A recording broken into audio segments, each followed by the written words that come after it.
സാധാരണ 10 മണി കഴിഞ്ഞാൽ ഷോപ്പിംഗ് മാളിൽ പോകാത്താണ്ട് എന്തെങ്കിലും സാധനം വാങ്ങാൻ വേണ്ടിയിട്ട് പുറത്തിറങ്ങിയിട്ടുണ്ടെങ്കിൽ ആ വഴി പോകുന്നല്ലാണ്ട് അതിന് വേണ്ടിയിട്ട് ഞങ്ങൾ ഇറങ്ങാറില്ല. പക്ഷേ കഴിഞ്ഞ ദിവസം അങ്ങനെ ഇറങ്ങിപ്പോയിട്ടോ. കയറിക്കൊണ്ടിരുന്ന എസ്കലേറ്റർ താഴെ ഇറങ്ങിയെന്ന് ചെറുക്കൻ ഫോട്ടോ ഒക്കെ പോസ്റ്റ് ചെയ്തപ്പോൾ ഞാൻ പറഞ്ഞു ഇനി ഫോട്ടോ ഒക്കെ പോസ്റ്റ് ചെയ്ത് മതി, എൻ്റെ ഫോട്ടോ എടുക്കുന്നു പറഞ്ഞിട്ടോ. ഫോട്ടോയോ വീഡിയോ എടുക്കാൻ പറഞ്ഞപ്പോൾ ചെറുക്കനെല്ലാം നശിപ്പിക്കുന്നത് എനിക്കറിയാം. അതുകൊണ്ട് ഞാൻ പിന്നെ നിർത്തി കേട്ടോ.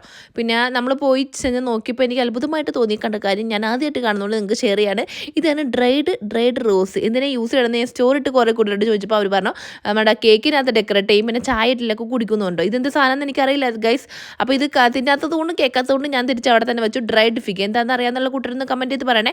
അങ്ങനെ വാങ്ങിക്കാനുള്ള സാധനങ്ങളൊക്കെ അവിടെ തരപ്പാല ഓടി നടന്ന് മേടിച്ച് കഴിഞ്ഞപ്പോൾ ബില്ലടിച്ച് കഴിഞ്ഞപ്പോൾ ഞാൻ പറഞ്ഞു വലിയ കവർ നോക്കിയെടുത്തായി.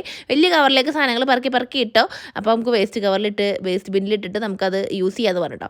അങ്ങനെ വലിയ കവറൊക്കെ നോക്കി പെറുക്കി എടുത്ത് ഗൈസ് തിരിച്ച് വന്ന വഴിക്ക് നോക്കിക്കഴിഞ്ഞപ്പോൾ കുറേ കമ്മലൊക്കെ ഇങ്ങനെ തൂക്കിയിട്ടേ വെറുതെ ചുമ്മാ കണ്ണിലോട്ടേക്കിപ്പോൾ ഞാൻ അതൊക്കെ നോക്കിയെന്നുള്ളൂ. ഈ അപ്പോൾ പൂരപ്പറമ്പിൽ പോയി കഴിയുമ്പോൾ നമുക്ക് അമ്പലപ്പറമ്പിൽ നോക്കി കഴിയുമ്പോൾ നമുക്ക് ഇതുപോലെ കാണില്ലേ, അതുപോലെ നോക്കി തിന്നു. അങ്ങനെ ഏട്ടൻ കണ്ടുപിറ്റി കാണിച്ചപ്പോൾ ഞങ്ങൾ പുറത്തിറക്കി കേട്ടോ. 12 മണി കഴിഞ്ഞ് ഗൈസ്. അപ്പോൾ ഭയങ്കര തണുപ്പുണ്ടേ പുറത്ത്. ഇതുപോലത്തുള്ള വാട്ടറിൻ്റെ സാധനങ്ങളൊക്കെ വെച്ചുകൊണ്ട് ചെറുക്കനോട് പോസ്റ്റ് ചെയ്യുമ്പോൾ ചെറുക്കൻ ഷാരുഖാൻ നിൽക്കണമല്ലോ, അപ്പുറത്തേക്ക് തിരിഞ്ഞിരിക്കുകയാണ് ഗൈസ്. പിന്നെ അതൊക്കെ പറക്കി കാറിലിട്ടുണ്ട് ഞങ്ങൾ പോകാമെന്ന് വിചാരിച്ചിട്ട്. ഇന്ന് ഇറങ്ങി പോണ ഒരു ജീവി ഉണ്ടല്ലോ, അതിൻ്റെ പുറത്ത് ഇതുപോലത്തെ ഒരു തൊണ്ടുണ്ടാവില്ല ഗൈസ്. ആ ജീവിയുടെ പേര് എനിക്ക് ഓർമ്മ കിട്ടുന്നില്ല. പിന്നെ അമ്പരചുംബികളായിട്ടുള്ള ബിൽഡിങ്ങൊന്നുള്ളൊന്നും ഈ പരിസരത്ത് ഇല്ലാത്തതുകൊണ്ട് ഉള്ള അമ്പരചുംബികളൊക്കെ നോക്കിയിട്ട് നമ്മൾ ആസ്വദിച്ച് അങ്ങനെ വീട്ടിലെത്തിയിട്ട് 1 മണിയാവാറായിട്ട് വീട്ടിലെത്തിയപ്പോൾ വീടിൻ്റെ അടുത്തൊരു പാർക്കുണ്ട്. അവിടെ ഇപ്പോഴും പിള്ളങ്ങൾ കളിച്ചുകൊണ്ടിരിക്കുകയാണ് ഗൈസ്. ഈ പിള്ളങ്ങൾക്കൊന്നും ഉറക്കില്ലേ ഗൈസ്. അപ്പോൾ അത്തോടെ ടാറ്റ.